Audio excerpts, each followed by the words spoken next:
we didn't sing the third song that we used to sing every morning. This is the day our love has made. This is the day our love has made. This is the place our love has made. See, I appreciate being here. This is actually our ninth year. A little more than third. Our ninth year. 3 times 3. Maybe that's where it came from. I don't know. Our ninth year here. And sometimes that's seen as a completion year. Sometimes it's seen as a new beginning year. It's seen in many different ways. So I thought I would tell you a little bit about why I'm here, why Robert is here, how this all came to be. And I'm glad that some of the originals are here. So I get to be talking to some of you. And that row back there, you're pre-me. Before Robert and I.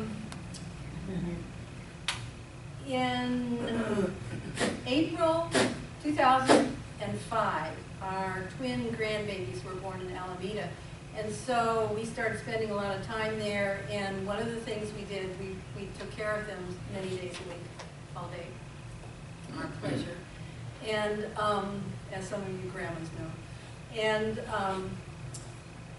as we were walking around Alameda, we walked into this gorgeous garden. And we're sitting down on the bench that was in this garden and feeding the babies, who were then not quite a year, I guess, a little snack, you know, as we were sitting on this bench.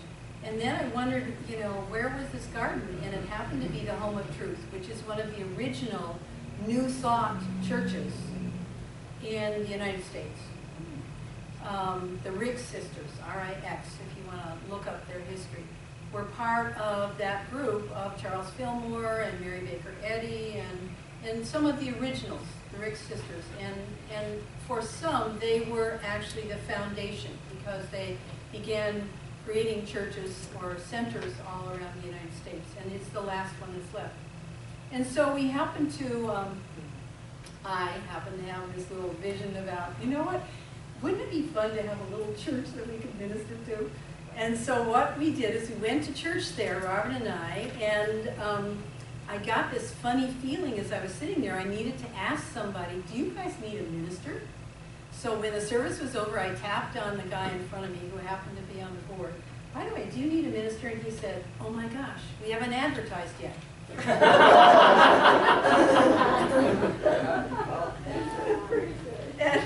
And so what began there was interesting, and we spent a full year with them.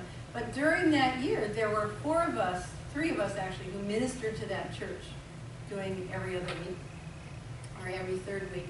And Robert was the treasurer. And we heard that there was this church, a Unity church in Antioch, that was in need of a minister. And so what we did was we came and we volunteered and we began serving at this Unity church, which is our 4 mothers. Had a church in this little back room. It wasn't quite a storage room, but it was close to it. A little tiny room. And there were 12 to 15 people there, and Joe Kick, which I'll talk about his beautiful artwork. Joe Kick was the musician there. And we started ministering there, you know, and took on 1 week at a time. There were 4 of us, actually, who took on 1 week at a time. So this begins to give you a little bit of the flavor, 12 to 15 people, and it would have been 2007. Started January 2007. What happened then was Robert became formally the minister in September of 2007, and I was the support person, you know, the, what do you call it, the doo-wah girl, you know, in the background. And at the same time, in September 2007, we actually moved to a conference room over Comfort Suites. You know where that is, right off the bridge? And we were there 1 year. And during the latter part of that year, I would say the last 3 to 6 months, because I'm usually the visionary, I usually am the designated visionary, you know, I do a lot of inner work, began looking at various places, and we found out we need to have certain kinds of zoning and all of that. So we canceled out the places that were closer. But this place somehow popped up on the screen because it had been a church previously. And it's a little something you may not know, but cities don't just allow a nonprofit to come in because they don't pay taxes. So if you can take over a building that a church has been in, it's much easier. And that's why we wound up here. So that's just a little background. We wound up here because that room, which is the fellowship room, the Sunday school rooms, had been a place where a Baptist church had had their sanctuary. And then, by the way, there was a fire in this building and so on, so they were long gone. And the building was empty except for one other business upstairs. So I made lots of promises, signed my name to the lease, and that's how we acquired that space back there. Now, what about the colors, Betty Lou? What about the other stuff that we do? Thank you for laughing. And there are a few of us in here who actually did the painting of the walls. And by the way, we weren't in here yet. That took a while to grow ourselves to be able to afford and need a space this big. So we were all back there. That was our fellowship hall, and that was our kitchen. The kitchen was actually in what has been a Sunday school room, a prayer and healing room. It's going to return to an office, by the way, as of Monday. But that was our kitchen. That little room back there was our kitchen for a period of time. And so we all had a hand in painting. Joe Kick actually, when we wound up coming out here, Joe Kick actually, great musician who's at another church, painted these paintings here. And great musician and created new songs for us and so on, and occasionally would have a funny joke to share with us. Sometimes not so funny though. And by the way, and now, some of you may or may not know, we share this facility with a Jewish congregation, which is why you have that piece, this piece, that storage area back there, and some of their books over here next to the piano. This piano happened to come from Unity, originally, many years ago. We don't know how many, right? And Unity was, by the way, founded in an adjunct of Unity Center of Walnut Creek. And I want you to know this is all created in love. I want you to pay attention to that. There's no magical God that drops money down or that somehow shows up and goes, and the whole thing shows up. This is lots of people, and you're it. Actually, I take some credit too. I was part of this deal. Okay, so this color. Should I talk about this color? I don't know what to say. Robert and I had several homes over the years because we founded many centers. And for me, these colors remind me of the heart of God. The heart of God. So I just want you to know that, yeah, that I had a little hand in these colors. So if you're wondering why, that's it. The heart of God is right here in your hands, in my hands, and in our paintbrushes. And yes, I remember that picture of Betty pretending to lick a paintbrush. By the way, my name's Betty Lou, for those of you who don't know me. This is Betty Danley. Betty Lou Lieber is actually my whole name, and Lieber means to love. Betty Danley is our prayer and healing person who's in charge of all that good stuff that goes on. She's in the front row. And by the way, when we receive prayer requests, they go in that basket there, that little stained glass piece, which also has a long history. And she's the one that sends it out by email, and then I send it out to an email list I have and another large sound healing group back in the Midwest. So your prayer requests not only are covered here by Unity, but by several other groups that also do prayer. And then we have Betty Weber here, who is a long-time ministry student and then now minister that we've known for a long time, who stepped up to help Joe Kick as a backup person. You were kind of the doo-wah girl for Joe Kick. We've done a lot of backups here. And then when Joe left, then Betty stepped forward. What I'm really wanting to emphasize is that you're responsible for creating this space. You're responsible for this unity. You're responsible for your life and the entirety of it. And I'm going to talk more about it. But I really want to go on, and I want to say I appreciate every little piece, including Gloria's necklaces, including our 90-year-old over here and our 90-year-old. All right. Birds of a feather. together, flock together, or sit next to each other. So you see this creation here? This is Luinda. Yeah, right. And I think she's in the other room with the kids, right? So everybody participates with the children. You know, I think there are 4 or 5 people who take turns really being with our children when they come. You know, this creation, that's Bill Bates. That's Jamie's husband, right? Created this, you know, which is a symbol of unity. And see, some of you didn't know that. Isn't that fun?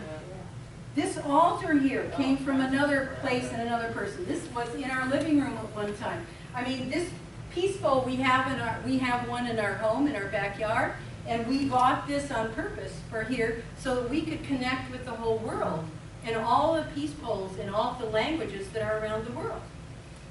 That piece back there, Peace Be Still, came as an acknowledgement of Bonnie's husband when he made his transition. I mean, what I'm really wanting to say to you is, do you know that you have a piece of every place you go and everything that you do? And that your peace, P-I-E-C-E and P-E-A-C-E, your peace is what is creating your life. And there's no time off in your creations. There's no time off. And what some people actually believe is they actually believe they can sit back and let other people create. But what I'll tell you is when you do that, you allow whatever's out there creating itself to just flood over you. So if you want to have a really good life that you appreciate, stay highly creative with every word, every thought, every deed that you do, every interaction you have, every cent that you spend. Because you're creating your life.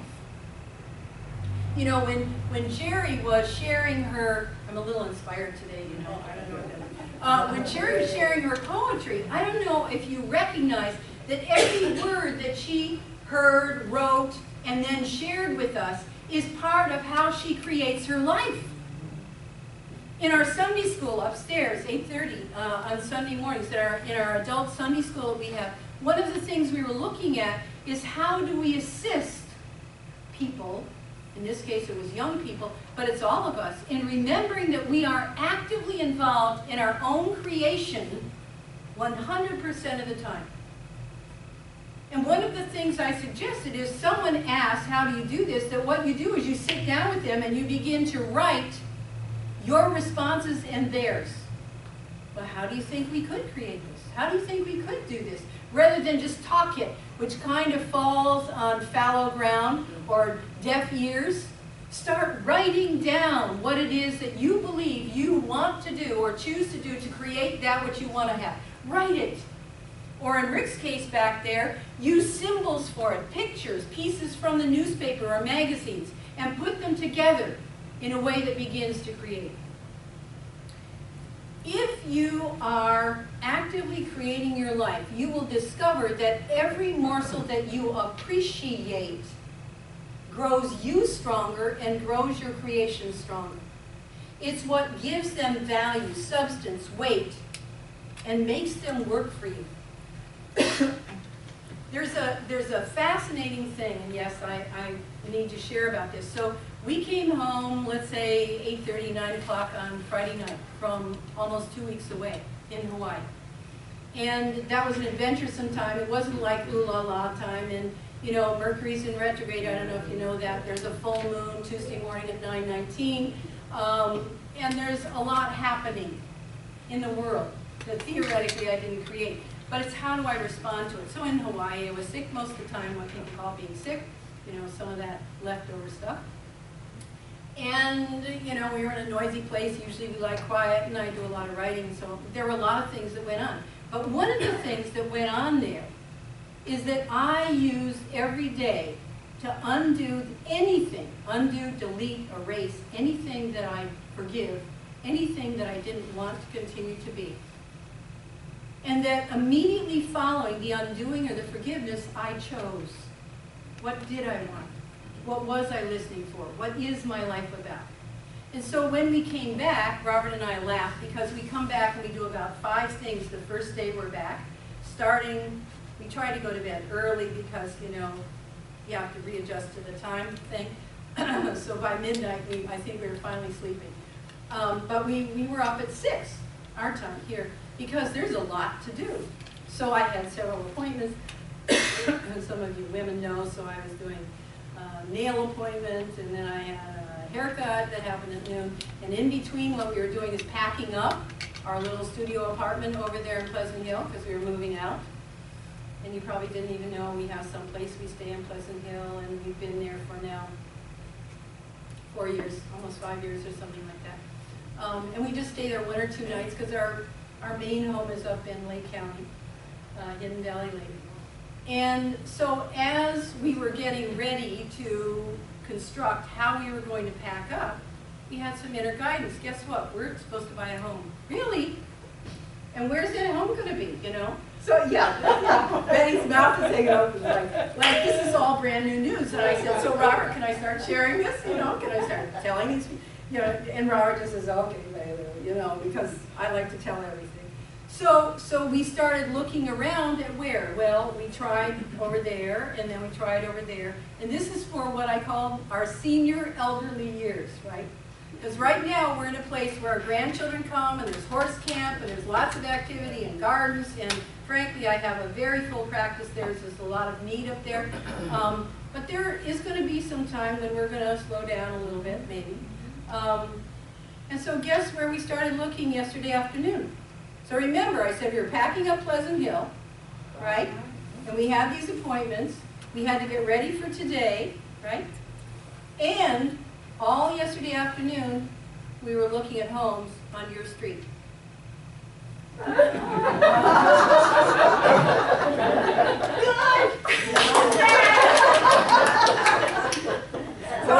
I just wanted Lori to know that we drove by your house several times. Yeah. So just know, it looks like it's in the works. It's not a done deal, but it looks like it's in the works. Is it on our side of the street? Can I borrow an egg? You can borrow. You can eat it. You can have it for tea. So there you go. So what am I saying? Grass doesn't grow under your feet if you're alive and alert and paying attention, because you're moving. I was sharing with someone a couple of days, oh, it was yesterday, my haircut person, talking about how Jesus didn't sit around talking. Jesus was moving. He was listening and following. He was doing. He was creating. He was on his way. And everyone he interacted with was part of his creation, part of his healing touch, part of his ministry, part of what he was learning in order to teach. And so if you want your life to be alive and filled with appreciation, you're going to be on it and moving and not sitting on your laurels or whatever those are. You're going to be active in your life, recognizing that the way you get up in the morning is literally setting the tone for your day and what you're going to create that day. That a lot of us have a belief that somehow as you get older, or I don't know, when things get settled, then I used to be one of Robert's, you know, when we get settled, then we can just sit around and relax, you know. Well, that's not an alive